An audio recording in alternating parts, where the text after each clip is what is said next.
Hey, ladies and gentlemen, delighted to be joined with Anthony Sims Jr. on Seconds Out. We've just had the weigh-in press conference. How you feeling, Anthony? Feeling great. How are you feeling? I'm feeling great as well. Everyone's weighed in. We know we've got all the fights coming up. Yeah, man. It's been a while. Yes, It's been a while since you've been in the ring, which you're probably a little bit bored of talking about now. So this will probably be the last time we talk about that. No, it's fine. It's fine. Yeah. What's it like being in Dubai? How you feeling? Love it. I love being in Dubai. I said it earlier, but it's like I always want to fight somewhere like this. Very cultural, very different. It reminds me of the Thriller in Manila. I mean, it's hot outside. There's people from all walks of race, all walks of life. This opportunity that I never thought would come in the fashion that it did. It's one of the opportunities where you know there's a higher power. Yeah. Because you did nothing to make the opportunity happen. You just stayed focused and kept your chin down and did what you're supposed to do, and then boom, it just dropped out the sky, literally. Brilliant. Well, talking about things dropping out of the sky, we're talking about Legacy Sports Management, obviously. Yes. You were with Matchroom. I actually saw you fight in Cardiff. Matchroom? Matchroom. I don't know if you've heard of them. Room? You got some matches, coach? Yeah. Oh, okay. Yeah. So I wanted to touch on that. Like, obviously, there was we were seeing a lot of interviews with you, especially in UK media. Yes. You're becoming quite popular with the fans, and obviously you fought in the UK as well. Kind of peculiar. What happened there? I know you had the loss, but it was a very close fight. Did they just sort of turn their back on you, or? Yeah. I mean, you just answered your own question. You turned their back on me, literally. I really thought it was going to be a great family atmosphere. Eddie Hearn treated me like I was the next big thing, and then one fight, and boom, they cut my contract. I know it's business, but I took it personal because this is the way I provide for myself, it's my living. Yeah. You just cut my contract. Now, I said before, if anybody should have got the contract, it should have been Anthony Joshua. You let this back up, little short, fat, out of shape Mexican knock you out. Not because he's Mexican, but just a little fat guy knock you out. And what did Eddie do? He didn't cut his contract. Eddie threw his ass back in the ring like this.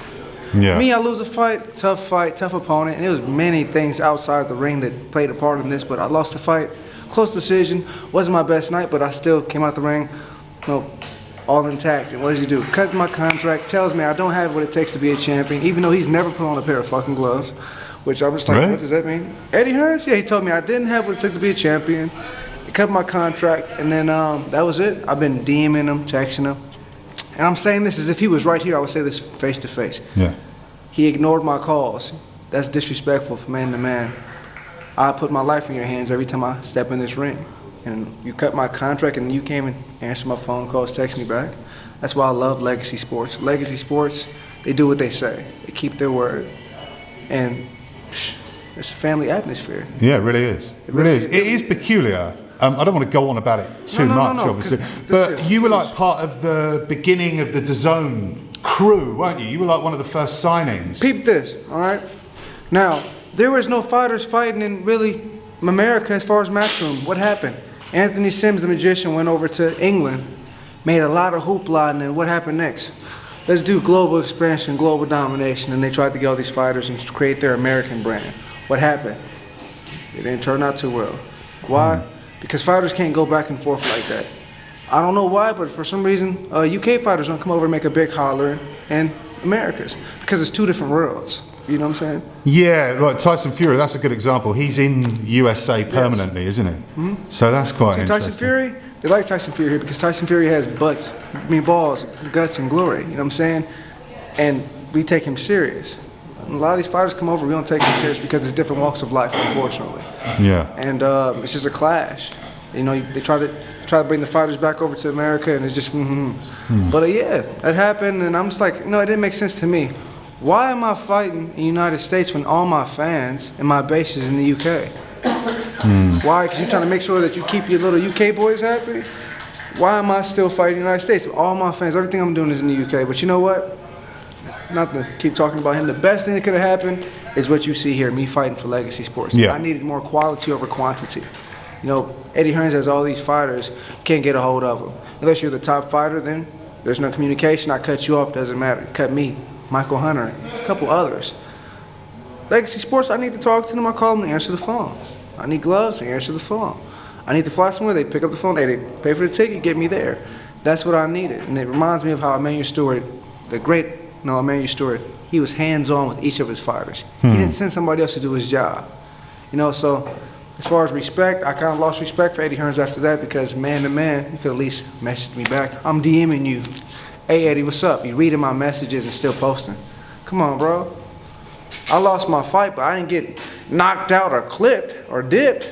No, you could have gone either way. It really could have. It was a very close fight. I'm just saying, you know, you cut my contract and you know, you left me out here with just like, hey, pump me up, build me up, and then boom, cut my contract.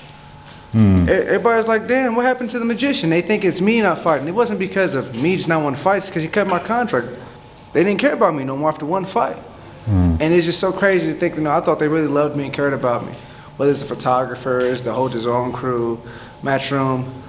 After that, I didn't hear from nobody, not one single person, except for Molina and another photographer. I'm not gonna name his name, but that was it. Nobody else. So, I mean, you know, it's part of it's business, but it's personal. You know, this isn't basketball or football. We're not doing finger rolls and catching passes. We're fighting. You know, we're putting our life on the line. So the least you could do is be a man and, you know, have enough respect to just message me back. You see the messages. You read them. He's been blue ticking you, yeah? I can see where you see the messages, you know?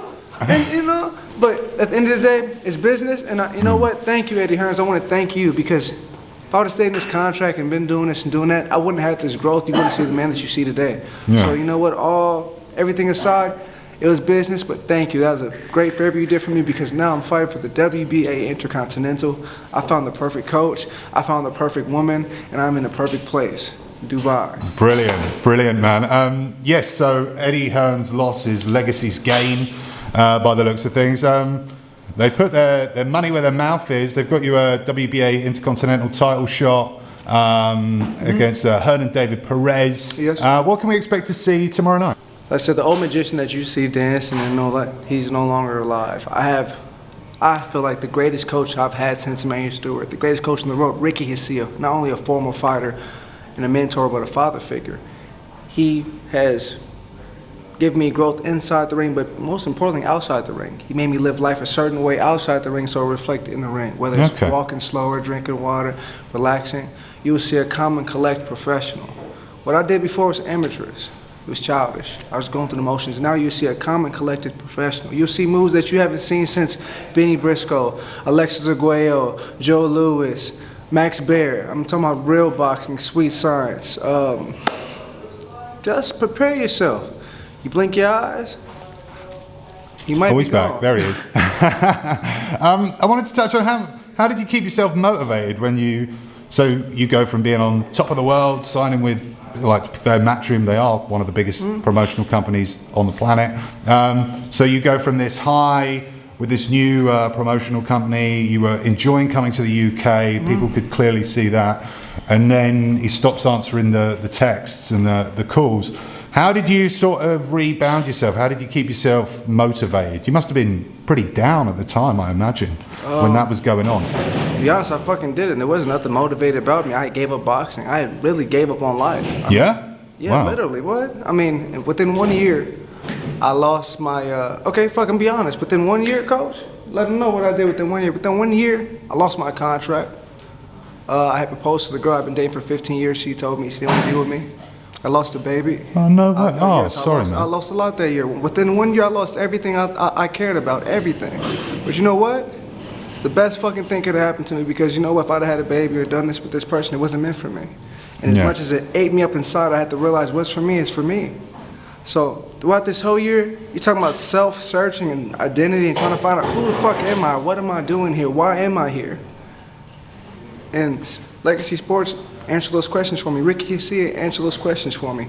What is my purpose? My purpose is here not only to fight, but spread the message that regardless of what the fuck you deal with in life, regardless of what walks of life you come from, you gotta just keep on pushing, keep on trucking, keep your head down, tell the universe what you need and what you want, and it'll give it to you if it's what you're supposed to have. You know, that whole year, everybody I cared about didn't fuck with me, didn't call me, didn't text me. And I'm just sitting here and I had to look in the mirror and own up to all my flaws and all my mistakes. I couldn't point the finger at nobody no more. But Ricky Hassia, he's the reason why you're seeing the man that you see now. You see, I lost my father at 6, so I was always searching for verification and insurance, the wrong motherfuckers, you feel me? Ricky told me, you know, 26-year man, you gotta stand on your own 2 feet and accept where the fuck you are in life.